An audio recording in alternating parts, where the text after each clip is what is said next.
Malaking binitawan nitong si Coach Yeng sa isang panayam matapos tong pagkatalo na kanilang nakuha kahapon kalaban ng San Miguel. Yan ay matapos mang ilike ang video na ito, mag-subscribe sa ating channel at pakidamay na rin ang ating official Facebook page. Pero bago natin simulan, alam mo ba ngayon ay mas madali nang maglaro at manalo dito sa 1xBet? Especially na pwede ka nang mag-cash in at mag-cash out through GCash. Kaya naman i-click lamang etong link na nasa comment section ng ating video at gamitin ang promo code na BGS2 upang makasali.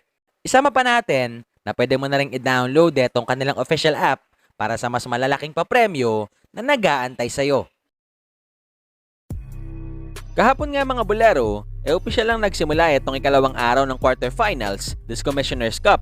At pawang dyan, maliban sa Magnolia, nagawa na rin ng barangay na makapasok sa semis after nilang matambakan ng 13 puntos ang Batang Pier sa score na 106-93. Kung saan ang laban, muling pinangunahan ng kanilang import na si Tony Bishop matapos na itong tapusin ang ball game na may 31 points at 15 big rebounds. I'm certainly disappointed with our play in the second half. I thought we really came out and played with a playoff intensity in the first half, only giving up 35 points, and I just really liked our effort and our focus.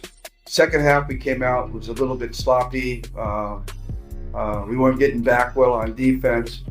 I think we started taking the game a little bit for granted, and when you do that against San Miguel, you're going to get blown out. So there's a lot that we have to clean up before we can meet San Miguel on even terms.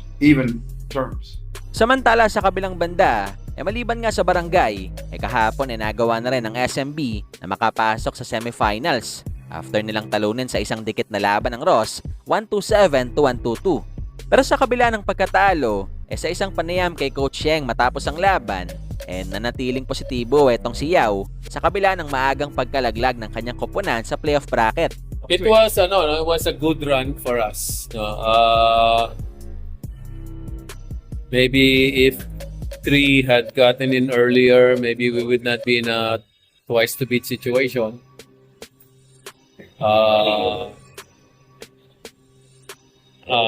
Merong mga positive na mga indications ng team namin na we should be contending in the All Filipino. I see a lot of potential in our young locals. Kanina, I think we had 8 or 9 guys in double figures. We were in very adverse situations, but we came back twice. Yung first half, nalamang kami 11 points, na-tie namin. Yung second half, nalamang kami ng 22 points, nakabalik kami to 5. To me, those are good signs, especially with the young team. So, mataas ang mataas ang enthusiasm ko, and yung